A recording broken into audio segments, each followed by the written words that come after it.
Shabbat Shalom. For this is the day that Yah has made, and we shall rejoice and be glad in it. And it is a glorious day. And I will bless Yahweh at all times, and his praise shall continually be in my mouth. And we here at First Tabernacle Fellowship, we enter into his gates with thanksgiving and into his courts with praise. And we thank you, Most High, by saying hallelujah. Hallelujah. And we always here bless our King before we pray by saying Bartaku et Yahweh. Bartaku et Yahweh hamevarak. Baruch atah Yahweh hamevarak le'alam vayed. Baruch atah Yahweh Eloheinu melech ha'alam. Asher bekar banu makol hamayim v'natan lanu ha'torah. Baruch atah Yahweh notan ha'torah. It's to say, blessed be Yahweh. Blessed be Yahweh, the blessed one. Blessed are you, Yahweh, the blessed one for all eternity. Blessed are you, Yahweh, our Elohim, King of the universe, who selected us from all the peoples and gave us your Torah.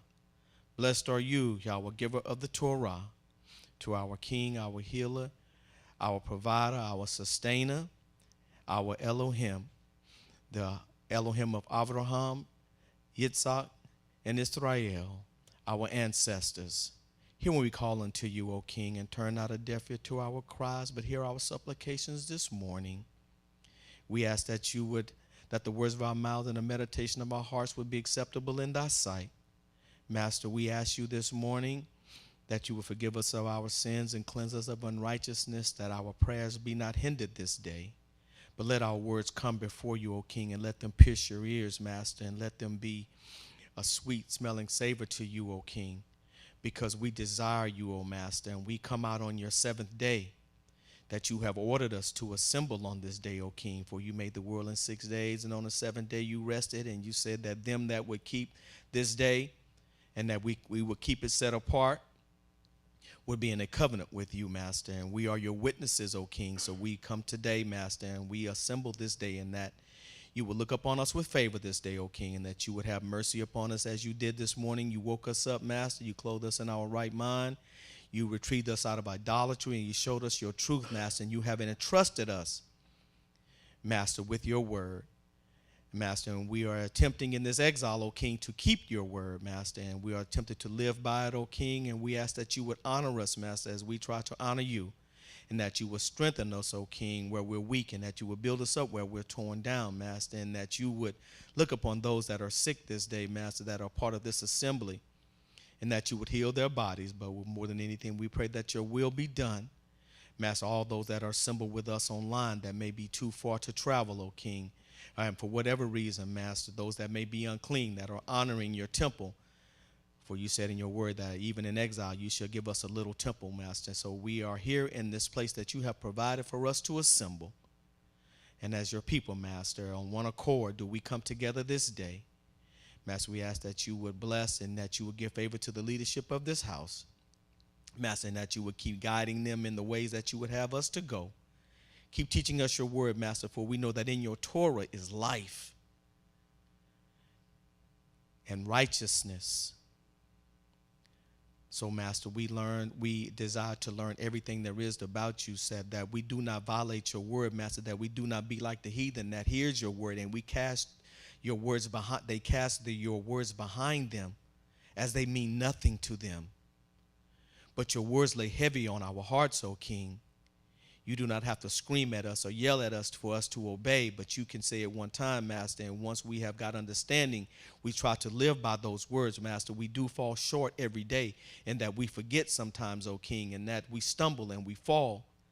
But you are still merciful, Master. You are still gracious to us, and you are still kind, and you still provide life, health, and strength, and food, clothing, and shelter, and knowledge, wisdom, and understanding.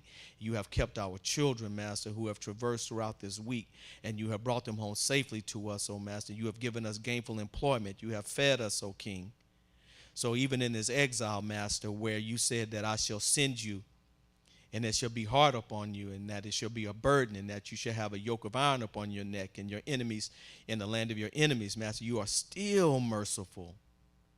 You are still merciful, kind, and gracious. And we thank you. We thank you, we thank you, we thank you, we thank you. We say Todah Rabbah, Todah Rabbah, Master. Because you could have left us lost in this world, O King, but you did not. Master, we thank you for all things that you have provided for us, Master. We ask that you would continue to bless Sister Gail and that you would touch her body and all those. And once again, O King, we ask that you would look upon the harlots and that you would heal them, whatever they may be going through, and all those that may have lost loved ones, O King. And Master, we ask that you would continue to keep us and that your word may go forward, O King, and that someone that may hear your word, Master, may want to learn and may want to want to learn more about your truth, and that they want to come and desire to be and to know and to get to know you. And Master, we ask that this prayer, and we ask that you would continue to keep us until we can meet here again. This is our prayer.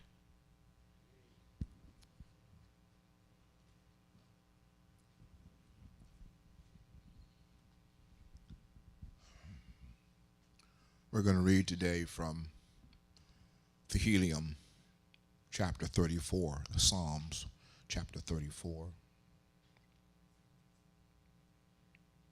I'm going to open it, and then you can join in with me at the verse.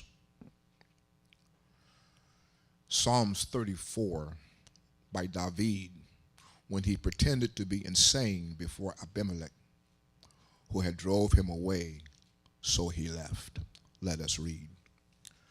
I will bless Yahweh at all times. His praise will always be in my mouth. When I boast, it will be about Yahweh. The humble will hear of it and be glad. Proclaim with me the greatness of Yahweh. Let us exalt his name together. I sought Yahweh, and he answered me. He rescued me from everything I feared. They looked to him and grew radiant. Their faces were never blush for shame. This poor man cried, and Yahweh heard and saved him from all his troubles. The angel of Yahweh who encamps around those who fear him delivers them.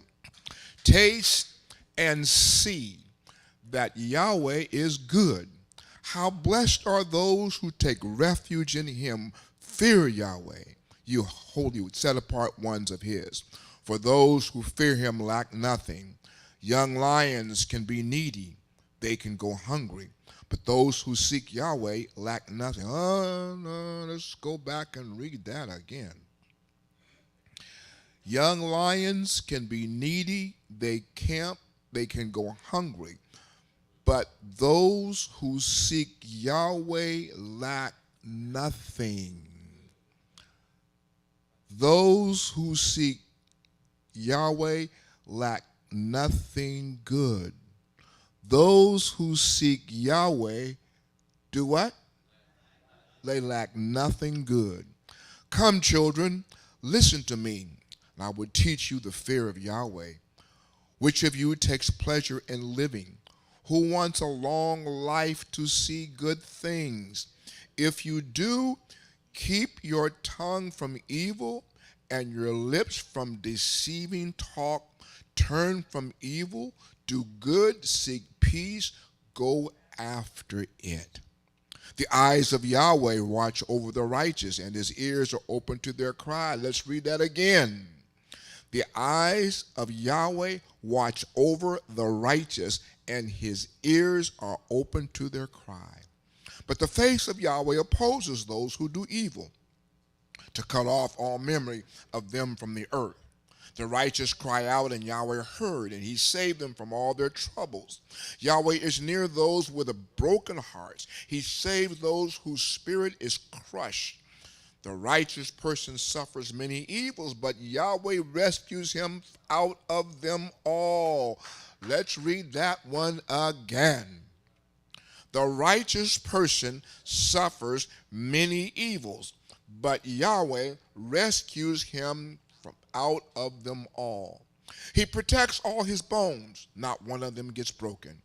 Evil will kill the wicked, and those who hate the righteous will be condemned. But Yahweh redeems his servants. No one who takes refuge in him will be condemned.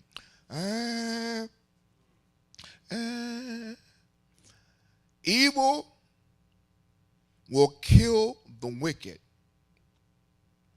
and those who hate the righteous will be condemned. Those who hate the righteous will be condemned. But Yahweh redeems his servants. No one who takes refuge in him will be condemned. You may be seated.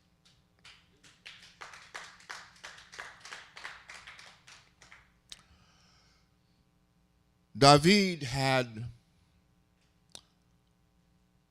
some very important enemies. He had Saul, who was his enemy, and his son became his enemy. He writes in Psalms 35, "May those who seek my life be disgraced and put to confusion. May those who are plotting harm for me be repulsed and put to shame. May they be like chaff before the wind, with the angel of Yahweh to drive on them. May their way be dark and slippery, with the angel of Yahweh to pursue them. For unprovoked, they hid their net over a pit. Unprovoked, they dug it for me. May destruction come over him unawares.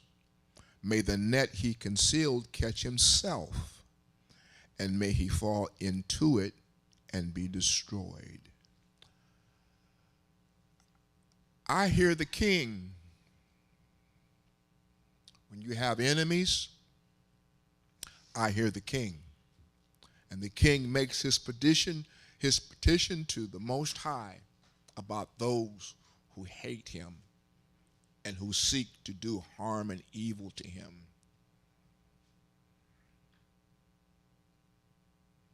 Verse 35, "Don't let them gloat over me.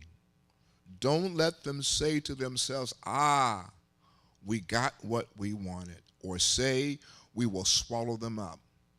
May those who gloat over my distress be disgraceful and humiliated. May those who aggrandize themselves at my expense be covered with shame and confusion. But may those who delight in my righteousness shout for joy and be glad." The words of the king. Shalom to all of you today who are here in the house with us to worship and to hear the teachings that the Most High is going to bring forth by our teacher today. May you all be blessed by your presence. And those of you who are watching by stream, please scan the QR code and send an offering or contribution if you're gaining any benefit from what we're doing. I thank all of those of you who have been making your contributions. Those far away in the east and the south, and those of you who are current and present. Thank you for what you do. Well, today, Moray Trey Beverly is going to be your teacher, and he's going to come and share with you the things that the Most High has put on his heart. Moray.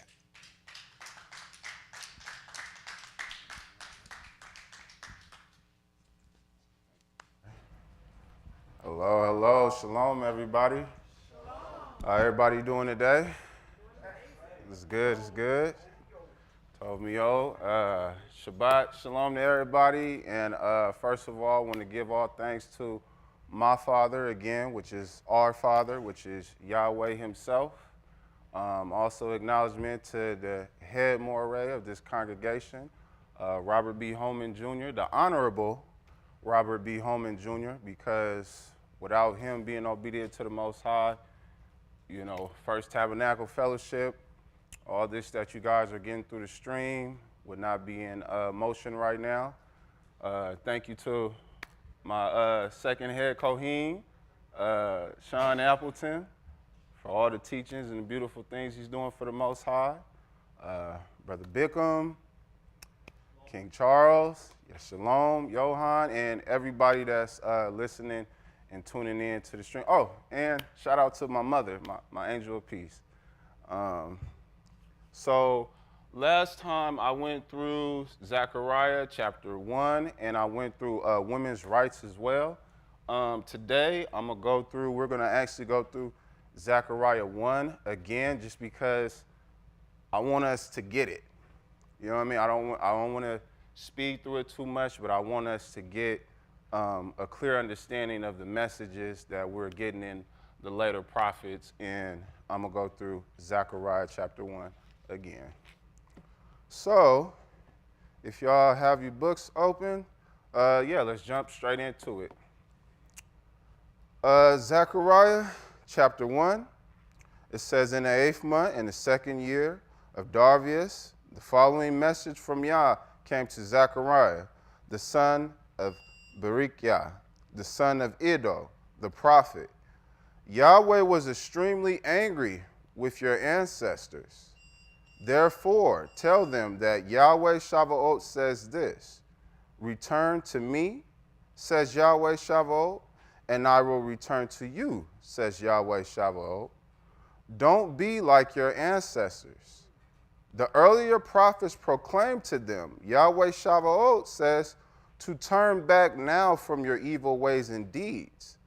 But they didn't listen or pay attention to me, says Yahweh. And you have to remember, when Yah is saying don't be like your ancestors, he's talking about don't be like your rebellious ancestors, because then he talks about the prophets, and the prophets are what? The prophets are also our ancestors, but most of them are ancestors being obedient. Okay, verse 5, it says right here, your ancestors, where are they? And the prophets, do they live forever?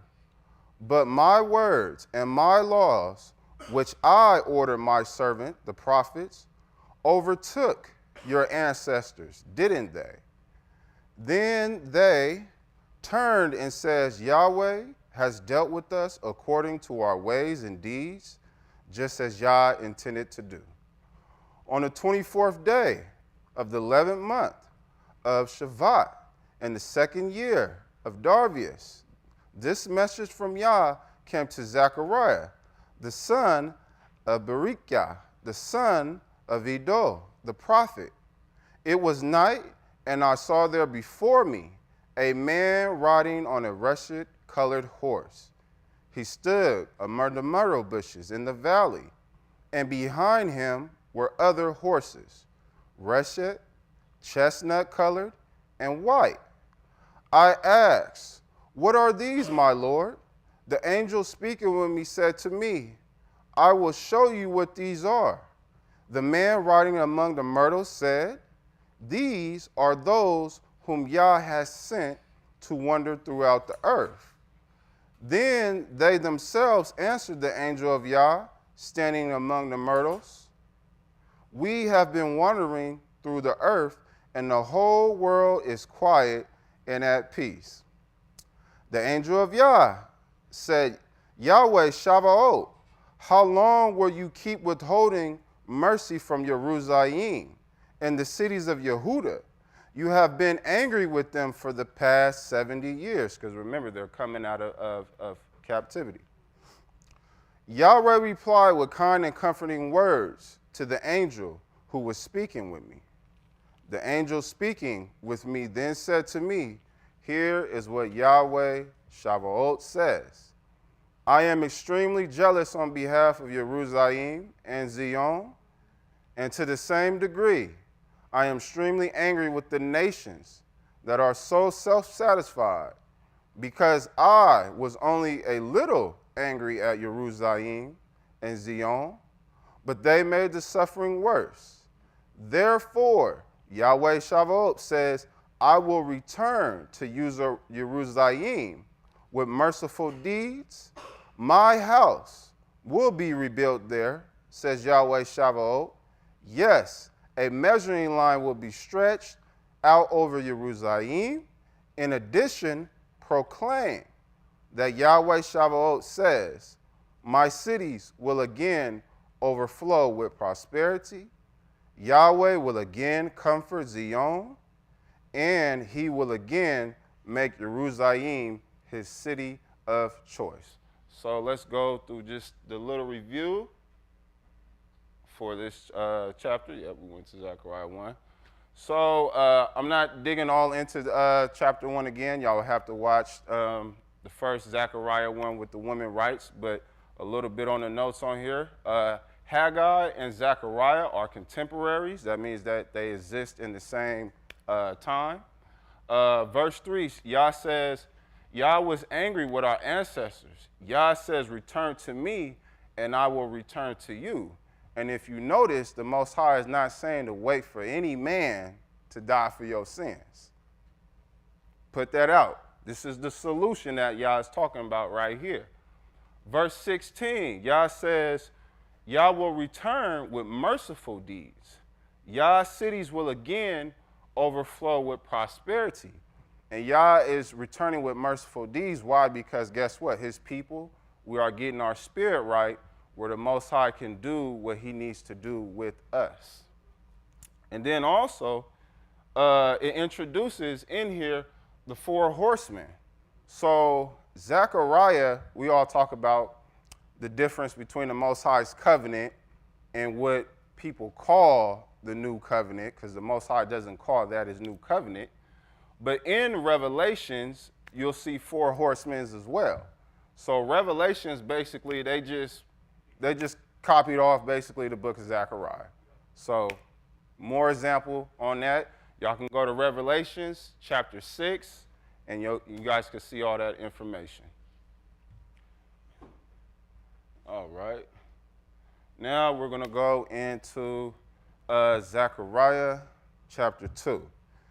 And it says right here, Zechariah chapter 2, then I looked up and saw 4 horns. I asked the angel who was speaking to me, what are these? He answered, these are the horns that scattered Jerusalem and Israel. Scattered Yehuda, Israel, and Jerusalem. Next, Yahweh showed me 4 artisans. I asked, what are these coming to do? He said, those horns that scattered Yehuda so completely that no one could even raise his head.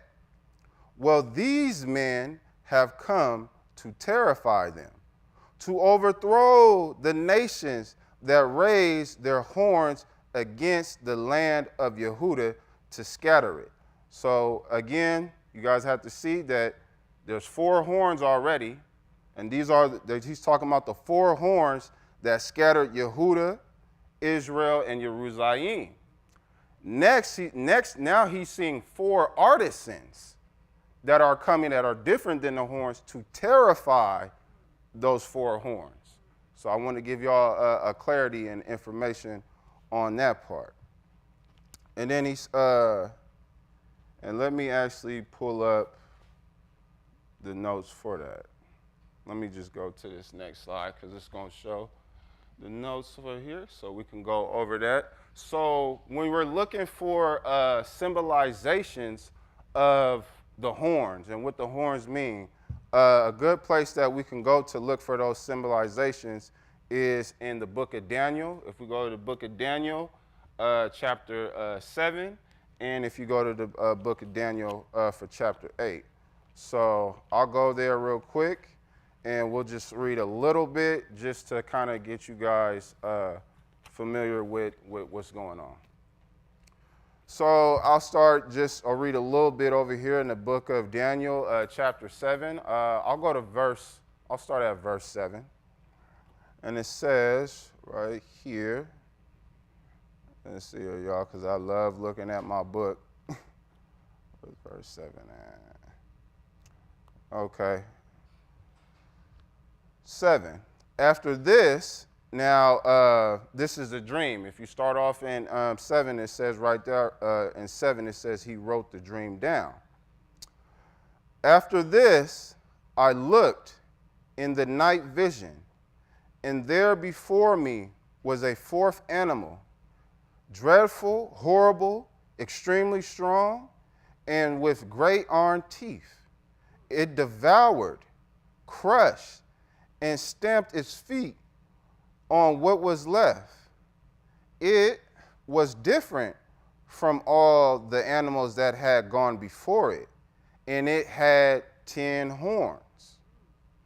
While I was considering the horns, another horn sprang up, among them a little one, before which 3 of the first horns were plucked up by root. In this horn were eyes, like human eyes, and a mouth speaking arrogantly. Now, if we also go right here and we go to Daniel 8, and we're going to go to, what I had, 15, right? Yep. Daniel 8 and 15, and then we're just going to touch on the horns some more in here. Daniel 8, 15. After I, Daniel, had seen the vision and was trying to understand it, suddenly there stood in front of me someone who appeared to be a man.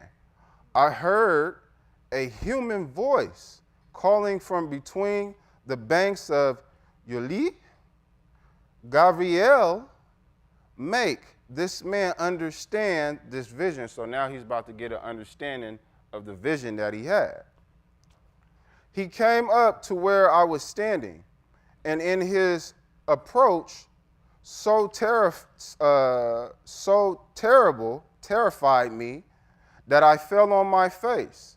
But he said to me, human being, understand that the vision refers to the time of the end. As he was speaking with me, I fell into a deep sleep with my face towards the ground. But he touched me and set me on my feet and said, I am going to explain to you what will happen at the end of the period of fury, because the vision has to do with the time at the end. You saw a ram with 2 horns, which are the kings of Media and Persia. The shaggy male goat is the king of Greece, and the prominent horn between its eyes is the first king. As for the horn that broke, and the 4 which rose up in its place, 4 kingdoms will arise out of this nation, but not with the power of the first king had. And let's see, I'll read this last part. In the latter part of their reign, when the evildoers have become as evil as possible, that's a lot of evil, there will arise an arrogant king, skilled in intrigue. So basically, I want to read that part to let you guys know that when we're reading about symbolizations of the horns, you can see that these horns, they either symbolize a king or a nation. So that's the reason why I wanted to bring that up for you guys. Okay, so now we can go back into Zechariah, and then we can finish, and then we can start over here at verse 5. And it says, I looked up and saw a man with a measuring line in his hand. I asked, what are you doing? He said to me, to measure Jerusalem, to determine its width and length.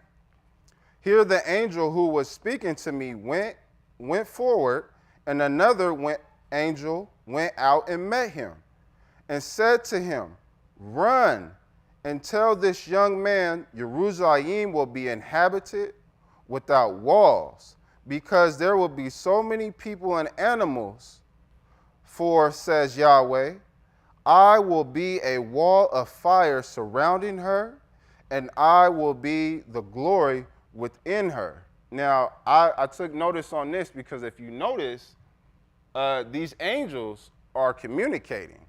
So from me looking at this, it's not these are angels and they're just automatically just download and zap, got the same information. We see that basically these angels can learn and share information with each other. So that's a small thing that I noticed in there, and I just want to bring that to you guys' attention. It says, up, says Yahweh, move, flee the land of the north. For I scattered you like the four winds of the sky, says Yahweh. Move, Zion, you who are living with the daughter of Babel, escape. You who are living with the daughter of Babel, escape. I just had to say that again because it's almost like a current day situation. For Yahweh Shava'ot has sent me on a glorious mission to the nations that plundered you. And this is what he says. Man, I love this verse right here, and everybody should love this verse. Anyone who injures you injures the very pupil of my eye. So the Most High is not going to take the treatment that we've been having lightly. But I will shake my hand over them, and they will be plundered by those who were formerly their slaves. Now, when I read this, my first mind went to just us in Babel over here. But I also thought that Babel, they had a lot of different slaves. So it's almost like they about to get overwhelmed. And I could have brought up some texts and some verses to support that, but just want to let y'all know, have that in consideration when we're reading this spot right here, that they will be plundered by those who were formerly their slaves. Then you will know that Yahweh Shava'ot sent me. Sing, daughter of Zion, rejoice, for here I am coming. I will live among you. Now, when I looked it up in the Hebrew, it says that he would dwell in our midst. Says Yahweh, when that time's come, and this is a key part right here, when that time come, many nations will join themselves to Yahweh. So this is showing that this is about an individual and people's spirit. Because, again, bloodline doesn't automatically mean that you're going to get, quote, saved. It's about your spirit to be able to listen to the Most High and keep his Torah as best as a person can. So he's saying right here, many nations will join themselves to Yah in this time period. They will be my people, and I will live or dwell amongst you. Then you will know that it was Yahweh Shava'ot who sent me to you. Yehuda will take Yahweh will take possessions of Yehuda as his portion in the set-apart land, and he will again make Jerusalem his choice. Be silent, all humanity, before Yahweh, for Yah has been roused from his set-apart dwelling. And so we see again in here, we see that the angels can share information. Verse 13, we see Babel, Babel's going to be plundered. And verse 15 says, many nations will join themselves to Yah. All right, now going into Zechariah chapter 3. And it says, he showed me Yahashua the Kohanim Haggadah. And notice Yahashua is not JC. Just to let y'all know that. This is not JC. And even in Haggai, it gives you the who this person is. He showed me Yahashua the Kohanim Haggadah standing before the angel of Yahweh with the accuser, Hashatan, standing at his right to accuse him. Yahweh said to the accuser, may Yahweh rebuke you, accuser. Indeed, may Yahweh, who made Jerusalem his choice, rebuke you. Isn't this man a burning stick snatched from the fire? So when I read that, the first thing that comes to my mind is that it's almost like the analogy that Sean used a lot of time. Like, if you in a room full of smoke, you gonna come out smelling like smoke. And Hebrew Israel, we know we have some rebellious ancestors and stuff. So Yahushua is amongst rebellious people. So it's almost saying like he's not perfect. Can't you see his environment? That's how almost when I read it, when it says right here, what it says, isn't this a man, a burning stick snatched from the fire? Yahushua was clothed in garments covered with dung, and he's about to explain what this symbolizes in a second. And he was standing before the angel, who said to those standing in front of him, take those filthy garments off him. Then to him he said, see, I am taking your guilt away. So Yahushua, this Kohanim Hagadol, even though he's a righteous man and he has been given this beautiful responsibility from the Most High, we can still see that there's things on his spirit that are bothering him. Maybe it's things that he went through. Maybe it's things going on with his family. Maybe it's something he did in the past, whatever it may be. And these things have an effect on him. But this is what he says on here. He's going to clarify on here. He says, take those filthy garments off him. Then to him he said, see, I am taking your guilt away. I will clothe you in fine robes. I said they should put a clean turban on his head. So they put a clean turban on his head and gave him fine robes to wear. While the angel of Yah stood by, then the angel of Yah gave Yahushua this warning. And this is, this part right here is very powerful if I'm getting this correct. Well, let's read it. Yahwehs Exiled, let's see here. Yep. Yahwehs Exiled says this: if you will walk in my ways, obey my commission, judge my house, and guard my courtyard, then I will give you free access among those who are standing here. Now we got to ask ourselves, who is standing in the midst with Zechariah? Well, he was just in the midst. He probably got some, I guess he might have some people with him too, but we can clearly see right here that we just read that he was conversating and was going with some angels. So I wondered if that's what the Most High meant when he says right here, he said, I will give you free access among these who are standing here. And then he goes on, he says, listen, Kohanim Gadol, Yahushua, both you and your colleagues seated here before you, because these men are a sign that I'm going to bring my servant Zemach sprout. Look at the stone I have put in front of Yahushua. On one stone are 7 eyes. I will engrave what is to be written on it, says Yahweh. Now, if anybody can help us out with the studies, I would like to know, and maybe we cannot find it in text, what was engraved to be written on their stones.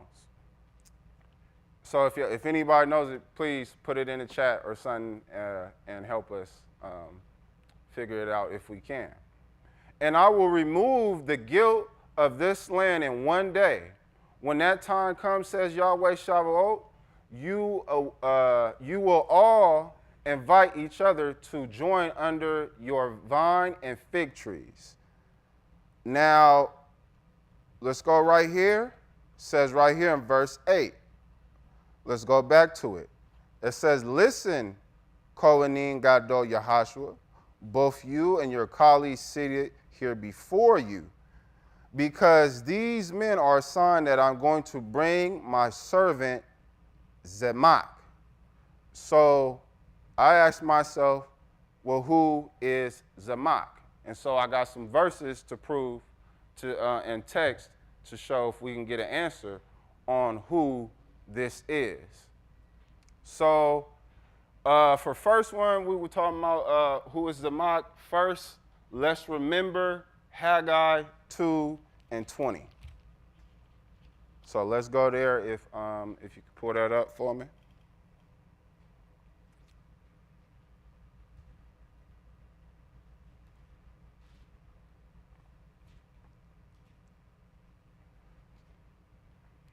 Okay. It says, the word of Yahweh came a second time to Haggai on the 24th day of the month as follows. Tell Zerubbabel, the governor of Yehudah, I will shake the heavens and earth. I will overturn the thrones of the kingdoms. I will destroy the strength of the kingdoms of the nations. And I will overturn the chariots and the people riding in them, the horses and their riders, which that kind of made me think of when we start off and we read Zechariah and it talks about the horses and the riders.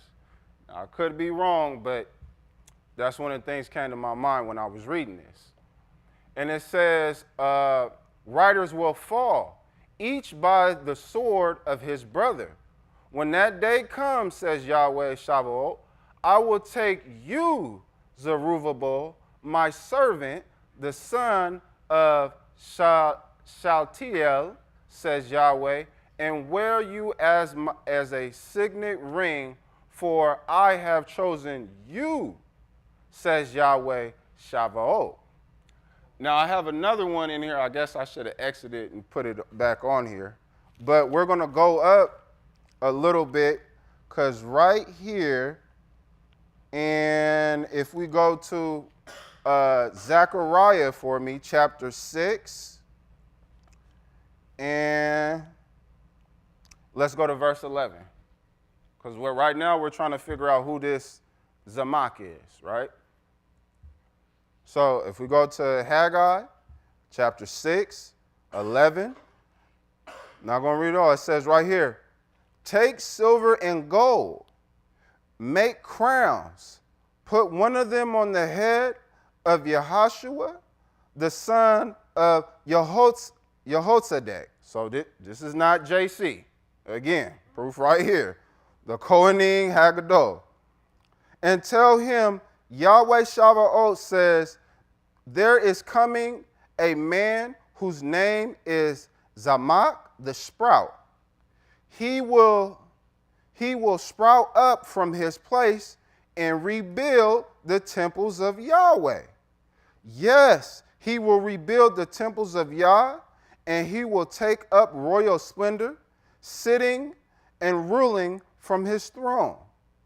There will be a Kohanim before their throne, and they will accept each other's advice in complete harmony.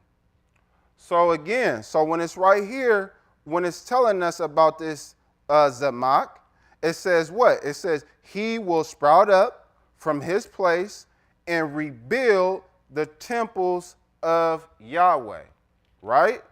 So let's go to, because we went up a little bit, but now we're going to go to right here, and now we're going to get into Zechariah 4, and it's going to touch on this. Hold on. Yep. Okay, yep, Zechariah 4, because I want this picture up so we can get a visual and we can see, especially in the beginning of Zechariah 4, look at this picture and it will kind of help give you a visual. It says, then the angel that had been speaking with me returned and roused me as if he were waking someone up from being asleep, and asked me, what do you see? I answered, I have been looking at a menorah, which is that right there, A menorah is all gold with a bowl at its top, and it says seven lamps on it, and 7 tubes leading to the lamp at its top. Next to it are 2 olive trees, one on the right side of the bowl and the other on its left. I then asked the angel speaking with me, "What are these, my Lord?" The angel speaking with me said, "Don't you know what these are?" I said, "No, my Lord." Then he answered me, "This is the word of Yahweh to Zerubbabel."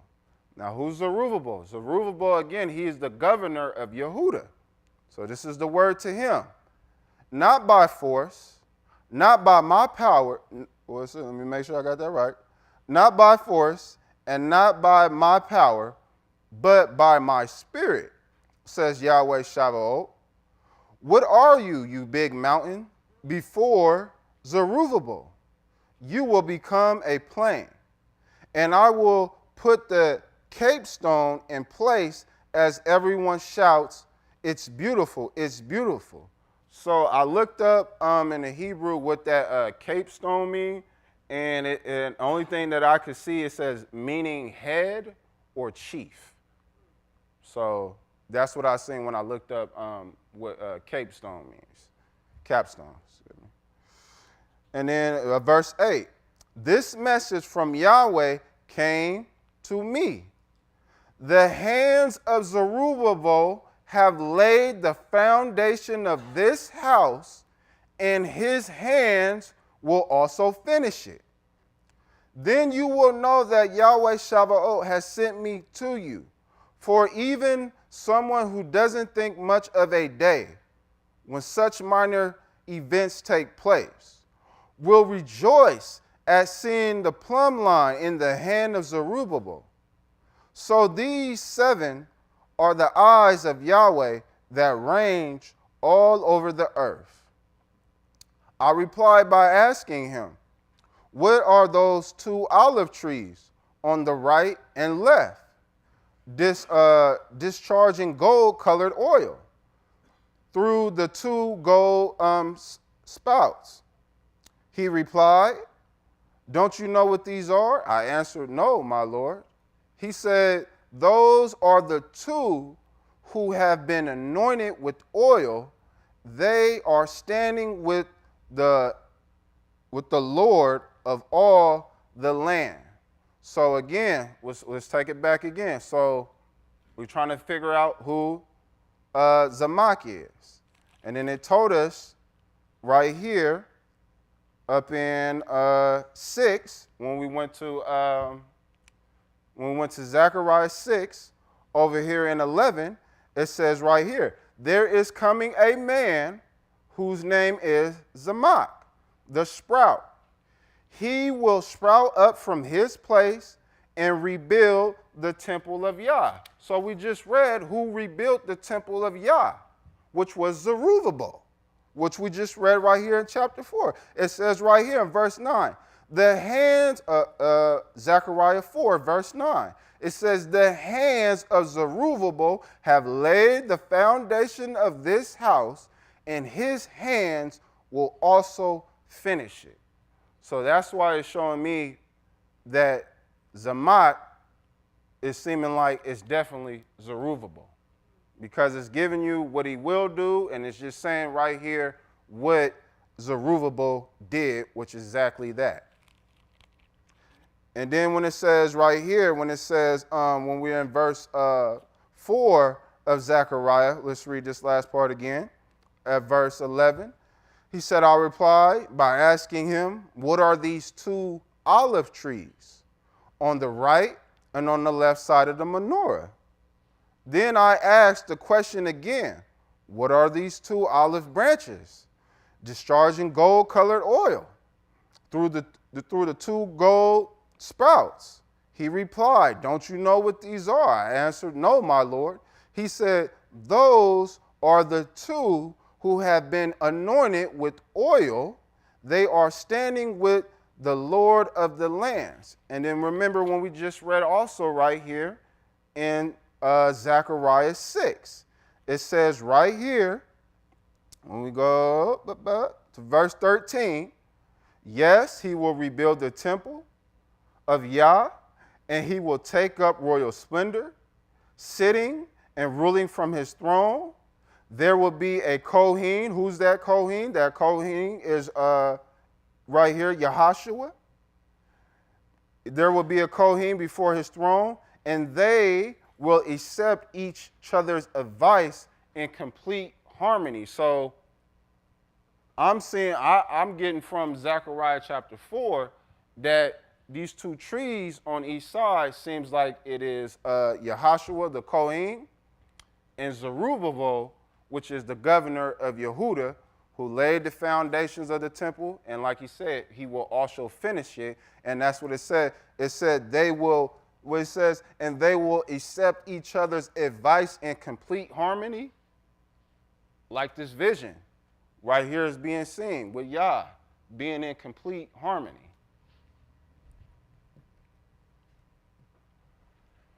And so right here, I have right here, and I got some examples too, but it basically seems to me that that Zechariah is seeing things from a spiritual way, because it's breaking down and he's telling us after Yahweh is showing them what they really mean. So it seems like what he's being seen is coming from the spiritual, and now he's getting it broke down to him.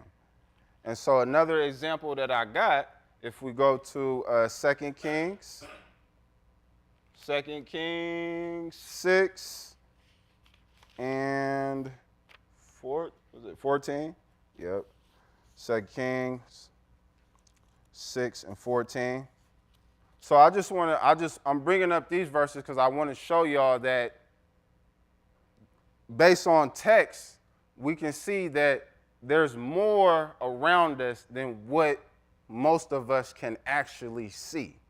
So this is why I'm showing up the texts to prove this. So what else say? 14. Okay. It says, so now it's always good to read the whole chapter, but for time purposes, I want y'all just to get this. So he sent horses, chariots, and a large army there. They came by night and surrounded the city. The servant of the man of Yah got up early in the morning. On going outside, he saw an army with horses and chariots surrounding the city. His servant said to him, "Oh, my master, this is terrible. What are we going to do?" He answered, "Don't be afraid. Those who are with us outnumber those who are with them." Elijah prayed, "Yahweh, I ask you to open his eyes so that he can see." Then Yahweh opened the young man's eyes, and he saw there before him, all around Elijah, the mountain was covered with horses and fiery chariots. When they came down to him, Elijah prayed to Yah, "Please strike the people blind." And he struck them blind, as Elijah had asked. Next, Elijah told them, "You've lost your way, and this isn't even the right city. Follow me, and I will take you to the man you are looking for." I'll finish it. Then he led them to Shomron. On their arrival in Shomron, Elijah said, "Yahweh, open the eyes of these men so that they can see." Yahweh opened their eyes, and they saw that there they were in the middle of Shomron. So that is one example of showing how the Most High can open up our eyes, and we can see more than what we would so-called normally see. And I got one more example of that for y'all too.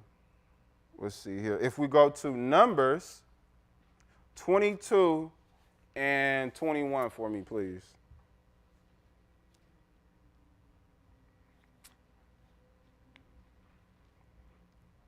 Okay, so Balaam got up in the morning, saddled his donkey, and went out with the princes of Moab.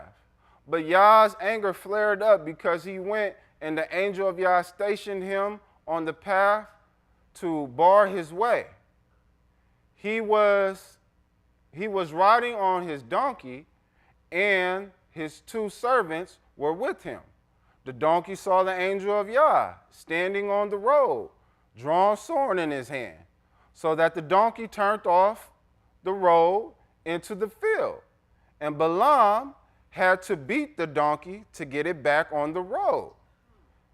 Then the angel of Yah stood on the road where it became narrow as it passed among the vineyards and had stone walls on both sides.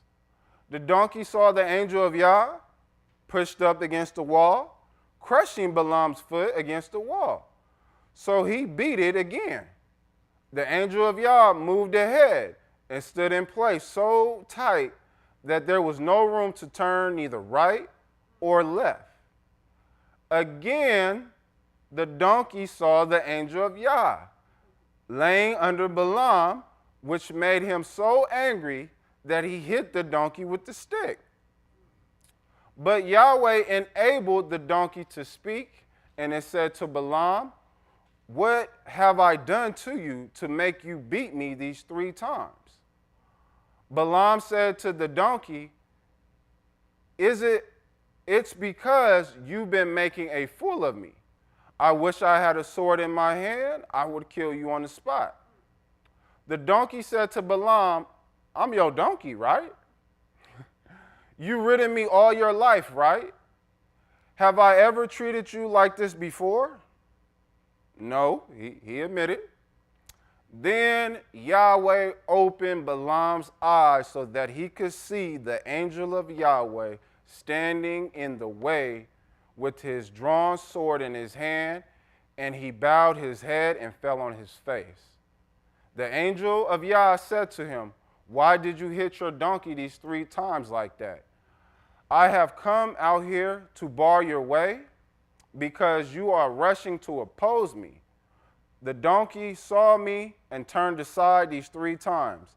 Indeed, if she hadn't turned away from me, I would have killed you by now and saved it alive." Balaam said to the angel of Yah, "I have sinned. I didn't know that you were standing on the road to block me."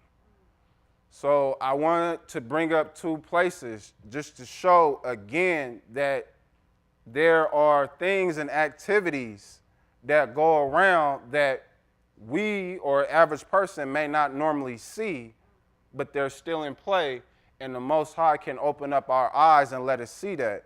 And that might be in real time for some situations, or it may be through a dream you're seeing it and then you get it explained. And that's what I have seen so far when I'm studying the text. And let's see, I think we pretty much got through all 4 of them. Yep. Okay.